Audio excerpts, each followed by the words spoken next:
Nous sommes toujours au Salon des métiers de l'aéronautique au stade de la Beaujoire et cette année, un accent est mis en particulier pour les personnes en situation de handicap. Et c'est votre mission, vous, Audrey Léoté, au sein de Synergie. Bonjour. Bonjour. Vous occupez aussi de ces personnes en situation de handicap pour leur dire le secteur aéronautique, c'est aussi pour vous. Exactement. C'est ça ? Exactement, on met en place des actions pour favoriser l'emploi des personnes en situation de handicap dans l'aéronautique. Donc on met des actions d'information collective en place, c'est-à-dire qu'on fait venir des personnes en situation de handicap qui sont sélectionnées par nos partenaires, par Cap Emploi notamment. On leur explique ce qu'est le poste. Donc on est notamment sur des postes plutôt en production, d'étancheurs aéronautiques, d'ajusteurs monteurs. Et on leur explique les contraintes par rapport au poste, si ça peut convenir par rapport à leur handicap, et puis toutes les contraintes horaires, de déplacement, etc. pour bien qu'ils se rendent compte, mais aussi leur expliquer que c'est aussi accessible pour eux. Et suite à ça, on fait des entretiens, des tests et c'est vrai qu'on a une augmentation tous les ans du nombre de personnes en situation de handicap qui trouvent un emploi, qui sont déléguées dans le domaine de l'aéronautique et qui trouvent par la suite un CDI même chez nos clients. Donc ça fonctionne, ça fonctionne. C'est ça qu'il faut le dire. On rappelle, c'est vrai que la loi oblige quand même les entreprises de plus de 20 salariés à embaucher 6% de personnes en situation de handicap. Après, les personnes en situation de handicap, c'est pas forcément des personnes en fauteuil. C'est bon de rappeler ces choses-là parce qu'on a un peu des idées et du coup on pouvait se dire une personne en fauteuil dans l'aéronautique, c'est compliqué, mais c'est pas tout à fait ça qui se passe. C'est pas ça du tout. C'est-à-dire qu'aujourd'hui, en France, il n'y a que 2% des personnes en situation de handicap qui sont en fauteuil roulant. Donc c'est très très peu. Et 80% des personnes reconnues travailleurs handicapés ont un handicap non visible. Ça pourrait être vous et moi. Ça peut être, une personne sur deux peut, au cours de sa vie, être reconnue travailleur handicapé. Il faut rappeler qu'un handicap, ça peut être un problème de dos, ça peut être quelqu'un qui a du diabète, quelqu'un qui a des allergies. Tout le monde peut être concerné à partir du moment où ça a une incidence sur son emploi et sur sa vie au quotidien, sa vie professionnelle. On a mis en place il y a 2 ans donc un contrat de professionnalisation spécifique personnes en situation de handicap. Donc c'était une formation pour 8 personnes. Donc c'est une formation qui a duré 13 mois. C'est-à-dire que pendant 13 mois, il y a eu une partie formation qui a été prise en charge par Synergie et une partie formation en entreprise avec 4 entreprises partenaires. Et là, les personnes ont pu être vraiment formées durant 13 mois sur le métier de monteur structure aéronef. Et c'est une opération qu'on recommence puisque sur le salon de jeudi, on remet en place une information collective à Pornichet. Voilà, donc ce sera encore valable aussi si vous venez à Pornichet. Voilà, n'hésitez pas à venir nous voir. Merci beaucoup. Merci à vous pour ces informations. Puis on va continuer à aller voir une autre association qui s'occupe de handicap, c'est l'association justement nommée Envol.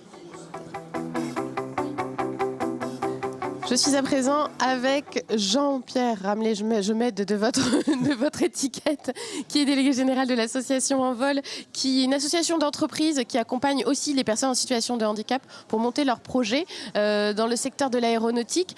Alors, qui sont un peu les personnes auxquelles vous vous adressez? Beaucoup de personnes en reconversion, hein. Oui, tout à fait. Alors, c'est vrai que nos clients, si on peut dire ça comme ça, de l'association, ce sont des personnes en recherche d'emploi, qui sont souvent chômeurs de longue durée, ayant une reconnaissance de travailleurs handicapés, invalides, tout ce qui concerne la fameuse loi de 2005, et qui ont un projet de retrouver un travail, mais en ayant bien conscience que pour venir dans l'aéronautique, si on est dans le cadre d'une reconversion, il y a forcément formation derrière. C'est-à-dire qu'on les oriente et on les conseille sur un projet de formation pour pouvoir rejoindre les entreprises adhérentes d'Envol. Avec ce qu'il faut avoir, c'est l'esprit aéronautique. Alors l'esprit aéronautique, c'est vrai qu'il faut avoir certaines qualités. Si je vous cite, la plus importante, c'est la rigueur. Aujourd'hui, effectivement, dans l'aéronautique, on sait très bien que ce sont des métiers où on n'a pas droit à l'erreur. Notre clientèle, c'est des gens 40-45 ans, en recherche d'emploi, des gens qui ont un vécu, qui ont déjà une expérience. Et il faut qu'ils puissent se remettre dans un moule aéronautique, donc ils recommencent comme un petit jeune de 18 ans. Et on est là pour les accompagner, les orienter, les conseiller, les aider à se préparer aux entretiens avec nos entreprises partenaires. Mais c'est aussi un message d'espoir parce que ça peut vouloir dire, peu importe quel a été notre parcours, finalement, on peut aussi trouver des débouchés dans le secteur aéronautique. Tout à fait, tout à fait. On a toutes sortes de métiers, des gens qui ont malheureusement ne peuvent plus exercer ce métier, qui peuvent convenir dans nos métiers. On a ce qu'on appelle des postes doux, c'est-à-dire des postes où les gens sont plutôt assis debout. Il n'y a pas de port de charge, des choses comme ça. Et donc, on peut arriver à les reconvertir dans ces métiers-là, mécanicien-monteur, ajusteur-monteur, mais sur des pièces élémentaires d'avion, qui ne sont pas des grosses pièces et qui ne passent pas très lourd. En plus, un avion, c'est quelque chose de léger, il faut que ça tienne en l'air. Oui, Donc c'est voilà. ça. Donc c'est pas des pièces très lourdes, mais malgré tout, bon, il faut choisir. Et surtout, il faut un vrai projet. Et ce projet, on est là pour les aider à monter ce projet. Et c'est vrai qu'on apporte beaucoup d'espoir. Ça ne marche pas à tous les coups, faut être réaliste. Oui. Mais quand même, plus de 70% arrivent à trouver une formation et un emploi à l'issue de cette formation dans nos entreprises. Il ne faut pas hésiter du coup à aller voir l'association Envol sur le salon et puis tout le reste de l'année puisque vous installez maintenant au Pays de la Loire. On est partout. On a un site internet, www.envolinsertion.aero. Il suffit d'aller voir et c'est vraiment ouvert à tout le monde. Tout le monde, tout le monde. Merci beaucoup pour toutes ces Je vous en prie. informations. Bonne journée. Après avoir mis l'accent sur les personnes en situation de handicap, on va continuer à se balader au Salon des métiers de l'aéronautique. On va aller voir quelques travaux pratiques et puis d'autres exposants. Restez avec nous.